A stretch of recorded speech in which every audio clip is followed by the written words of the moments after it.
What's up mga kaigang? First time natin mag-unbox ng luxury watch dito sa channel natin.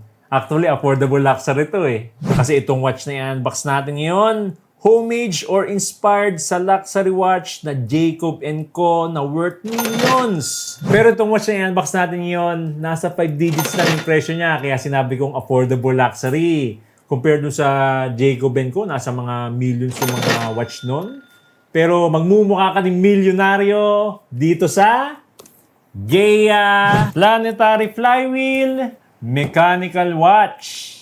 Yung link dito lang sa description or pin comment sa baba. Sa mga hindi familiar sa Gaia, award-winning Chinese luxury watch brand to na nag-specialize sa mga affordable luxury watch. Mostly inspired sa mga mamahaling watch na worth millions. Bali yung balak nila ngayon, mag-expand sila overseas. Kaya swerte tayo, nakapag-unbox tayo ng watch nila. Bali ito yung box niya, yan. Makikita niyo yung astronaut kasi space theme tong watch. Pero mas maganda sana kung pure black na lang.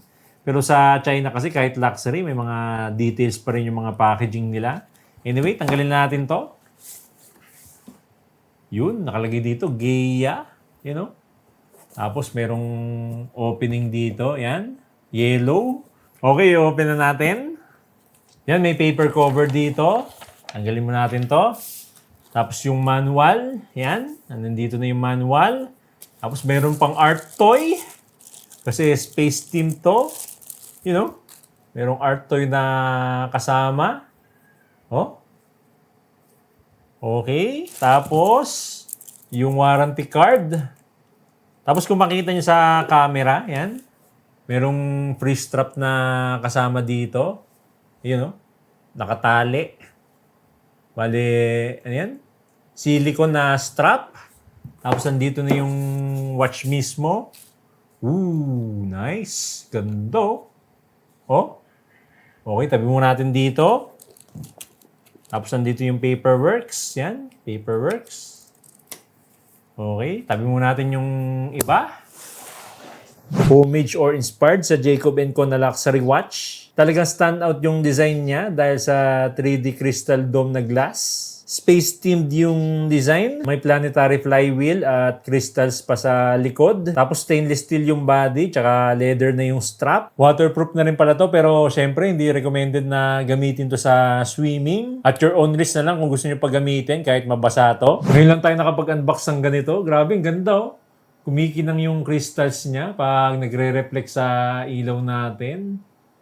Napakaganda. Kita nyo naman. Bali yung dome niya, yan. 3D crystal glass. Bali nakikita nyo din yung loob kasi may glass din dito. Yan oh. Di ba? Ganda ng angle nito oh. Napaka-unique. Dito din sa kabila. Yan. Oh. Ganda. Tapos electroplated na stainless steel na gold. Yung body niya. Pati din dito sa likod. Yan. Stainless steel na rin. Tapos ito, leather strap. Dito sa camera, parang black yung strap niya, pero dark blue to. Yan. Tapos stainless steel din niya buckle. Buckle ba yung tawag dito? Yan. Nakalagay, Gaia. Ganda oh. Parang ito yung angle niya. Yan.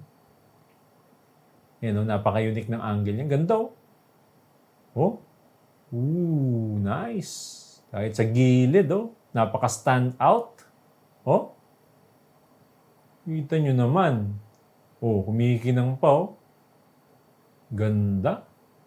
Yung pinaka-highlight ng watch na to, yung pinaka-loob niya kasi homage sa Jacob & Co. na Astronomia watch. Sobrang stand out ka talaga dito dahil dun sa planetary flywheel niya. Sa left side, yung clock mismo. Layered na rin yung structure ng clock niya. Napaka-detailed oh. Sa top naman, parang tourbillon sa Jacob & Co. May sarili din tong movement. Dami din niyang parts kung makikita nyo. Layered din. Dito naman sa bottom, merong globe. So, meron din tong sariling movement. Clockwise gumagalaw to. Tapos dito sa right side, merong blue na crystal. Sayang mas maganda sana kung meron din tong movement. Kaso static lang siya. So, meron na tong dual movement. Mechanical quartz. Tapos meron tong 26 jewels, synthetic ruby bearings. So para i-power up yung tourbillon or yung structure ng taas, pati yung globe sa baba, I-rotate nyo lang to ng clockwise, 18 to 20 turns para tumagal yung movement niya ng 48 hours. Tapos yan, kung gusto nyo i-set yung time, ipin nyo lang yung hold dito, parang sa mga crown sa ibang watch. Stand out na nga yung 3D crystal dome niya. Mas nagpa-stand out pa yung mga gemstone niya sa likod. Mas nag-pop out lalo yung design nito kasi yung buong likod, puro mga gemstones. Kaya nag-sparkle lalo pag nasisinaga ng ilaw. Pero since affordable luxury to, yung ginamit dito ng mga gemstones or jewel is cubic zirconia. Siyempre sa mga hindi nakakaalam, mayroong mga iba't ibang quality yan. Siyempre yung pinakamahal yung mga natural mined diamonds, umaabot ng 100,000 to millions. Tapos meron din yung lab-grown diamonds. Isa sa mga sikat na gumagamit niyan dito is yung Pandora. Tapos yung sumunod doon, tsaka pinaka-affordable is yung cubic zirconia. Yan yung ginamit mismo dito sa Gaia, planetary flywheel watch natin. You know? Parang lab-grown diamonds din pero iba yung process ng paggawa kaya mas affordable. Pero kita nyo naman, napaka-elegant ng datingan niya. Maganda kasi dito kahit sa gilid, yan. Nakikita pa rin yung mga gemstones niya. You know? Kita nyo dito. Oh? Oh, di ba? Pero kung ako yung tatanungin, mas gusto ko yung mga homemade or inspired na watch gaya nitong Gaia. Instead na ilagay dito na Jacob & Co. Tapos total replica yung design. Parang similar sa mga Seiko Mad na ginaya yung design ng Rolex, di ba? Kumbaga sariling brand pero inspired. Bagay na bagay ito sa mga occasions. Pag ganito yung watch mo, talagang tinginan yung mga tao sa iyo. May kabigatan din siya pero expected na yun sa mga ganitong watch. Lalo na to, pure na stainless steel yung body niya. Napaka-premium din ang feel ng leather niya. 3D glass dome, electroplated stainless steel body, leather strap, may planetary flywheel, unique individual movements at napapalibutan ng gemstones. Napaka-unique, stand out talaga compare sa mga ibang watch. Pag ito yung suot mo, talagang mapapatingin sa'yo yung mga tao. Kaya kung gusto mo ng affordable luxury, baka ito na yung watch para sa'yo.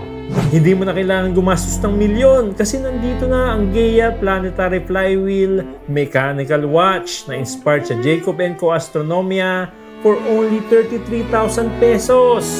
Yung link dito, check nyo lang sa description or pinned comment sa baba. Kaya kayo mga kaigang, anong masasabi nyo dito sa Gaia Planetary Flywheel Mechanical Watch? Comment down below!